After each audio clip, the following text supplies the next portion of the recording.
ಎಲ್ರಿಗೂ ನಮಸ್ಕಾರ. Welcome back to my YouTube channel. ಇವತ್ತು ನಾನು ನಿಮಗೆ ರುಚಿಯಾದ ಮೊಸರು ಬಜ್ಜಿ ಹೇಗೆ ಮಾಡ್ಕೊಳ್ಬೋದು ಅಂತೇಳಿ ತಿಳಿಸ್ಕೊಡ್ತಾ ಇದ್ದೀನಿ. ಇದನ್ನು ನೀವು ಸೈಡ್ ಡಿಶ್ ಆಗೂ ಯೂಸ್ ಮಾಡ್ಬೋದು ಅಥವಾ ಸಲಾಡ್ ಥರನೂ ತಿನ್ಬೋದು. ಅಷ್ಟು ರುಚಿಯಾಗಿ ಹೇಗೆ ನೀವು ಮಾಡ್ಕೊಳ್ಬೋದು ಅಂತೇಳಿ ಇವತ್ತಿನ ವೀಡಿಯೋದಲ್ಲಿ ತಿಳಿಸ್ಕೊಡ್ತಾ ಇದ್ದೀನಿ.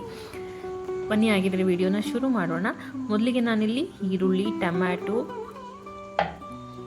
ಸೌತೆಕಾಯಿನ ಸಣ್ಣದಾಗಿ ಹೆಚ್ಕೊಂಡಿದ್ದೀನಿ. ಹಾಗೆ ಕೊತ್ತಂಬರಿ ಸೊಪ್ಪನ್ನು ಕೂಡ, ಮತ್ತು ನಾನಿಲ್ಲಿ ದಾಳಿಂಬೆ ಹಣ್ಣನ್ನು ಉಪಯೋಗಿಸ್ಕೊಳ್ತಾ ಇದ್ದೀನಿ. ನಾನು ಇಲ್ಲಿ ಕ್ಯಾರೆಟ್ನ ಮತ್ತು ಮೂಲಂಗಿನ ತುರಿದು ಹಿಡ್ಕೊಂಡು ಉಪಯೋಗಿಸ್ಕೊಳ್ತಾ ಇದ್ದೀನಿ. ನೀವು ಮೂಲಂಗಿ ಹಾಕಿದ್ರೆ ತುಂಬ ಟೇಸ್ಟಿ ಚೆನ್ನಾಗಿರುತ್ತೆ. ಬೇಕಿದ್ರೆ ಒಂದ್ಸಲ ಟ್ರೈ ಮಾಡಿ. ನಾನು ಯಾವಾಗಲೂ ರೆಗ್ಯುಲರ್ ಆಗಿ ಯೂಸ್ ಮಾಡ್ತೀನಿ ಮೂಲಂಗಿನ, ತುಂಬ ಟೇಸ್ಟಿಯಾಗಿರುತ್ತೆ. ಸೊ ನಾನಿಲ್ಲಿ ಮೊದಲಿಗೆ ಒಂದು ಬೌಲ್ನ ತಗೊಂಡು ಇಲ್ಲಿ ನಾನು ದಾಳಿಂಬೆ ಹಣ್ಣನ್ನು ಹಾಕ್ಕೊಳ್ತಾ ಇದ್ದೀನಿ. ಇದನ್ನು ನೀವು ಹಾಗೆ ಸೈಡ್ ಡಿಶ್ ಅಲ್ಲದೆ ನೀವು ಸಲಾಡ್ ಥರನೂ ಕೂಡ ತಿನ್ಬೋದು. ಅಷ್ಟು ರುಚಿಯಾಗಿರುತ್ತೆ, ಇದು ಹೆಲ್ದಿ ಆಗಿರುತ್ತೆ. ನಾನಿಲ್ಲಿ ದಾಳಿಂಬೆ ಹಣ್ಣನ್ನು ಹಾಕ್ಕೊಂಡು ನಂತರ ಇಲ್ಲಿ ಕಟ್ ಮಾಡಿಟ್ಕೊಂಡಿರುವಂಥ ಈರುಳ್ಳಿನ ಹಾಕ್ಕೊಳ್ತಾ ಇದ್ದೀನಿ. ಹಾಗೆ ಕಟ್ ಮಾಡಿಟ್ಕೊಂಡಿರುವಂಥ ಸೌತೆಕಾಯಿನ ಹಾಕ್ಕೊಳ್ತಾ ಇದ್ದೀನಿ.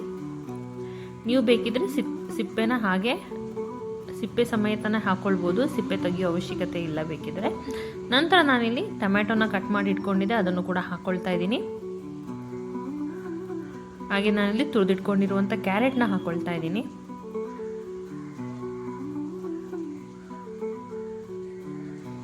ನೀವು ಯಾವ ರೀತಿ ಮೊಸರು ಬಜ್ಜಿ ಮಾಡ್ತೀರಾ ಅಂತೇಳಿ ನನಗೆ ಕಮೆಂಟ್ ಸೆಕ್ಷನಲ್ಲಿ ತಿಳಿಸಿ. ಹಾಗೆ ನಾನಿಲ್ಲಿ ಕೊತ್ತಂಬರಿ ಸೊಪ್ಪನ್ನು ಹಾಕ್ಕೊಳ್ತಾ ಇದ್ದೀನಿ,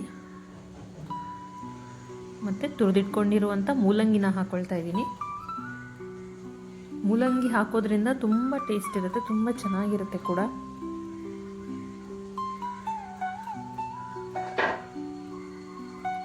ಸೊ ಇದನ್ನೆಲ್ಲ ಹಾಕ್ಕೊಂಡು ನಾನು ಇದನ್ನು ಇವಾಗ ನೀಟಾಗಿ ಮಿಕ್ಸ್ ಮಾಡ್ಕೊಳ್ತೇನೆ.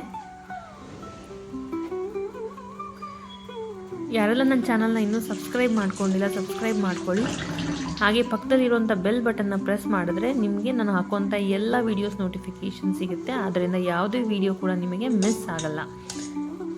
ನಾನು ಈ ಹಿಂದಿನ ವಿಡಿಯೋದಲ್ಲಿ ಹೇಗೆ ನಾಟಿ ಸ್ಟೈಲಲ್ಲಿ ವೆಜಿಟೇಬಲ್ ಪಲಾವ್ ಮಾಡ್ಕೊಳ್ಬೋದು ಅಂತೇಳಿ ತಿಳಿಸ್ಕೊಟ್ಟಿದ್ದೀನಿ, ಹಸಿ ಬಟಾಣಿನ ಉಪಯೋಗಿಸ್ಕೊಂಡು.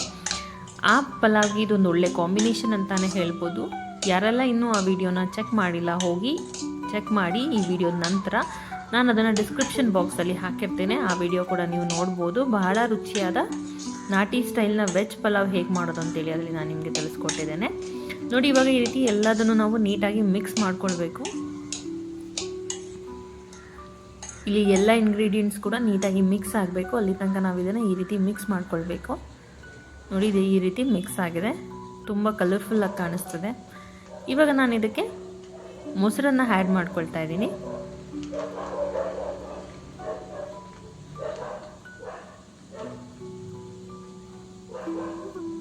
ನೀವು ನೀರು ಹಾಕೋದಕ್ಕೆ ಹೋಗಬೇಡಿ, ಯಾಕೆಂದರೆ ಮೂಲಂಗಿ ಹಾಕಿರೋದ್ರಿಂದ ಆಲ್ಮೋಸ್ಟ್ ಅದೇ ನೀರನ್ನು ಬಿಟ್ಕೊಳ್ಳುತ್ತೆ. ಸೊ ಇವಾಗ ನಾನು ಮೊಸರು ಹಾಕ್ಕೊಂಡು ಇದನ್ನೆಲ್ಲ ನೀಟಾಗಿ ಮಿಕ್ಸ್ ಮಾಡ್ಕೊಳ್ತೇನೆ. ಸೊ ಹಾಗೆ ರುಚಿಗೆ ತಕ್ಕಷ್ಟು ಉಪ್ಪನ್ನು ಹಾಕ್ಕೊಳ್ತಾ ಇದ್ದೀನಿ ಇಲ್ಲಿ. ನೀವು ಬೇಕಿದ್ರೆ ಹಸಿರು ಮೆಣಸಿನ್ಕಾಯಿನ ಕೂಡ ಹಾಕ್ಕೊಳ್ಬೋದು ಖಾರಕ್ಕೆ. ನಾನಿಲ್ಲಿ ಯಾವುದೇ ರೀತಿಯಾದ ಖಾರದ ಪದಾರ್ಥನ ಉಪಯೋಗಿಸ್ತಾ ಇಲ್ಲ. ನೋಡಿ, ಇವಾಗ ಈ ರೀತಿ ಎಲ್ಲದನ್ನು ನೀಟಾಗಿ ಮಿಕ್ಸ್ ಮಾಡ್ಕೊಳ್ಬೇಕು.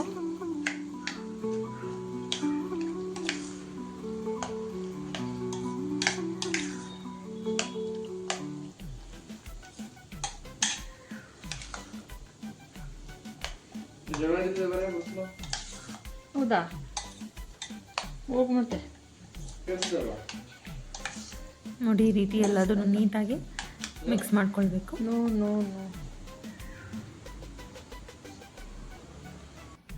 ಸೊ ಈ ರೀತಿ ಮಿಕ್ಸ್ ಮಾಡಿಕೊಂಡ್ರೆ ರುಚಿಯಾದ ಮೊಸರು ಬಜ್ಜಿ ರೆಡಿ. ಇದನ್ನು ನೀವು ಹಾಗೆ ಕೂಡ ತಿನ್ಬೋದು, ಅಥವಾ ಇದನ್ನು ನೀವು ರೈಸ್ ಪಲಾವ್ ಜೊತೆ ಸೈಡ್ ಡಿಶ್ ಆಗಿ ಉಪಯೋಗಿಸ್ಕೊಳ್ಬೋದು.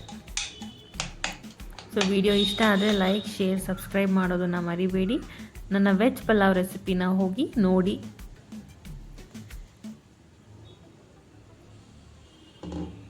ನೀವು ಹೇಗೆ ಮಾಡ್ತೀರಾ ಅಂತೇಳಿ ನನಗೆ ಕಮೆಂಟ್ ಸೆಕ್ಷನಲ್ಲಿ ತಿಳಿಸ್ಕೊಡಿ. Thank you.